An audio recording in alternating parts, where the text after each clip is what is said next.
J. Will. Jaylin, you and JD are, I guess, the first pair of teammates to be first-team All-SEC by the coaches since Corliss and Scotty back in '95. Being an Arkansas guy, what does that mean to you? Yeah, that's crazy. Just growing up hearing those names, like that's a household name here in Arkansas. You hear about what they did for the state of Arkansas, what they did for their team, and the amount of the rep that they have here in Arkansas is crazy. Just being mentioned in the same category as those two guys, and it's incredible. And not just being first team All-SEC, but you landed on the all defensive team as well. Does that have a little extra meaning for you that you're recognized on that end of the floor as well? Yeah, for sure. Defense, I've always taken pride in my defense. Defense is one of the funnest parts of the game to me, and I love playing defense. I love leaving it all out on the floor for my teammates. So that was incredible too. Christina. Jaylin, I just wondered if you feel like it's gotten harder to get some of these charge calls the more it's kind of publicized that you have taken all these charges and people start to take notice. I wouldn't say it's gotten harder, but a lot of guys are looking for me to take charges now than what they were at the beginning of the season. So when they're driving at the basket, they see me down there. A lot of times the guys won't even drive at me, or they'll try to shoot a mid-range shot or do a floater. So I wouldn't say it's gotten harder, but the guys have definitely got smarter and knowing that I'm taking those charges. Nate. Yeah, Jaylin, just as far as who you're going to play, I mean, you played all three of these teams. Anything off those games that you take into this one, and you have, kind of strange having three different game plans going into a game? Yeah, so of course we gotten better from every game, and every game we know we have something that we can work on, and we're kind of just trying to put everything together right now.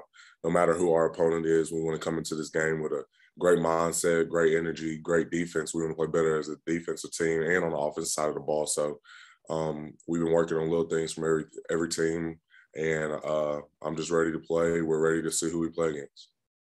JD mentioned that if it's LSU that you felt you all got violated on the boards the way LSU dominated rebounding. Is that kind of an extra incentive if you play them? Yeah, for sure. They beat us on the boards by a lot last game. I'm pretty sure they had 22 offensive rebounds, and that's something that can't happen again if we end up playing against them. But of course, yeah, we got beat bad on the rebound. Bob.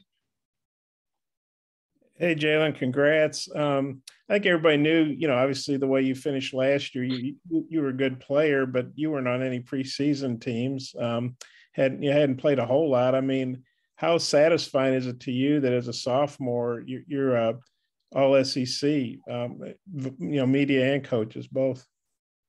It's a great feeling, of course, but to me, it's always been about winning. And of course, I'm honored to win these accolades and be able to share with my teammate JD. But of course, the biggest thing to me is winning. I want to get a ring regardless of what it is. That's my goal, is to get a ring. And then, you obviously were passing real well to start the year. Everybody knew you could rebound and maybe not take this many charges, but we knew you could take charges. But your offensive game, I mean, you just seem more aggressive and, you're looking for your shot more, not, still being unselfish. But how would you say your offensive game has evolved from, say, early in the season to where you are now? Really the confidence. I built a lot of confidence in myself to take those shots that I wasn't taking at the beginning of the year. And also I feel like it has a lot to do with my teammates, JD, the guards, whoever it is, just getting me great looks. And I'm taking those looks when I get them. And coaches also put me in the position to score. So really, I'm just getting in the position to score. And this time I'm not looking to pass every time. I'm looking to sometimes score. And JD, just what really impressed you? He obviously does a lot of things for you guys, fills up the box score in a lot of ways. But what about JD's season really impressed you? I don't know. Everything about JD's season. We all knew he was a great offensive guy. We knew he was a great teammate. We knew he was a great leader. We knew he could play great defense. And so really everything that he's been doing, it's been great, but I can't say it's been a shock to me. So we all knew JD was this great player. We all knew what JD could do, and to see everybody else saying what he could do is great. Okay, I might have a couple more. I'll turn it back to Mike. Thanks, Jaylin. Curtis. Jaylin, we've talked a lot about how difficult the schedule has been for you guys the last few weeks. It's almost like you've been playing tournament games, for the last 7 or 8 games here. I'm just curious, how do you feel like that stretch has prepared you guys as you turn the page of postseason? Yeah, it was a big stretch. I'm pretty sure everybody thought that we were gonna do pretty bad throughout, and we stayed connected as a team. We stayed believing in each other, and we proved a lot of people wrong. But that's also been our mindset throughout the whole year, was trying to prove everybody wrong. That last game was just as important as our first game of the year. We're learning stuff every single game, and through wins and losses, we try to get better. We try to figure out what we did wrong, what we can do better, and we just try to continue to get better as a team. And that's what I feel like we're going to continue to do for the rest of the season. Then obviously you were part of a pretty special postseason run last year. As you've turned to that now, I'm just curious, what were some of the lessons learned from that, and maybe some experiences that you can carry over into this time? Lessons I learned from last year was to leave it all out on the court.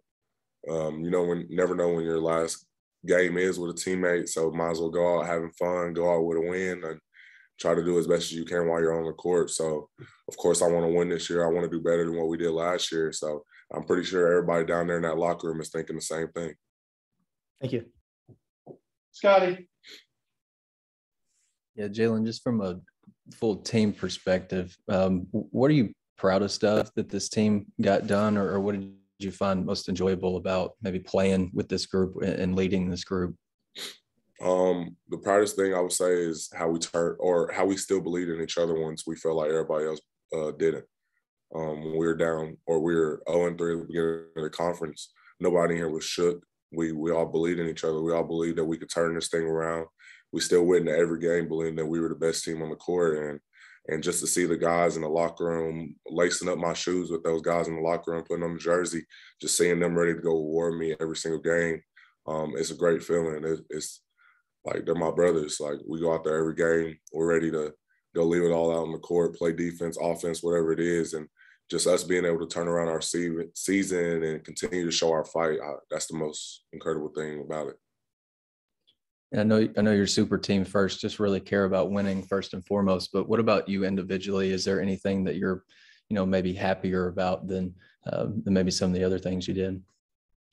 I'm happy that I'm able to help us win, of course. And so that's just, I'm happy that I'm able to do more for the team this year.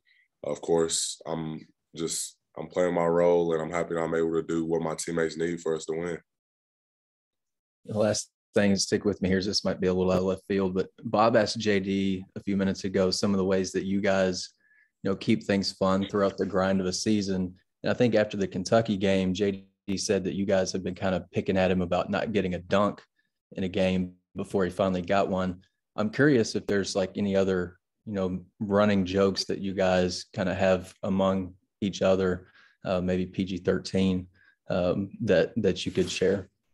Yeah, that morning before the game, we were actually making fun of JD about not dunking it and how he has all this bounce and he can do all these between the legs, windmills, and he'll never dunk in a game. Then he dunked it. But we'll say stuff like, they'll say stuff to me about double-doubles, or we'll say stuff about Stan, about how we want him to get a certain amount of threes, or locking somebody up. We just keep on pushing each other. And it's fun playing with those guys, just knowing that we're out there having fun with each other. Like, we'll say to Monty, like, Monty, you're a bull. Like, you're a bull out there. You just go crazy when you go out there, and just see him going out there and do it. That's just kind of how we are. We just keep pushing each other while we're having fun with it. Bob, final question, Bob. Yeah, Jaylin, kind of off that. Yeah, Eric was talking on his radio show the other night that when he was in Nevada, they were ranked in the top 10. I think they got to 6th or something, and they won, I don't know, 15, 16 or whatever to start. But he said they weren't having fun. They were so uptight. I guess felt a lot of pressure. And sounds like he didn't want you guys to feel that way with this run you've been on, 14-2, which is pretty incredible.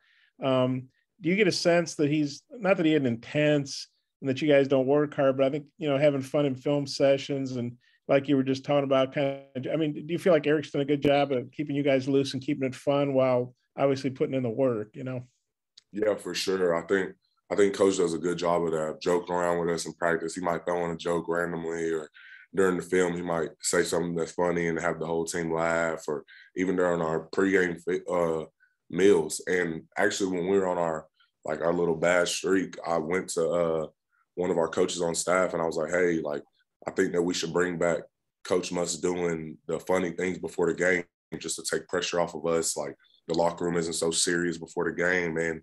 And we were still doing it. We were just doing it as much. Like, he wasn't bringing in pizza boxes and doing crazy stuff like that, how he has been recently. But we kind of just talked about that, and he just does good jobs of doing things like that, to where we're not going into the game so uptight and nervous about the game. And that's what he's really good at that. Thanks. Yeah. Thanks, Jay Will. Appreciate your time. Yeah.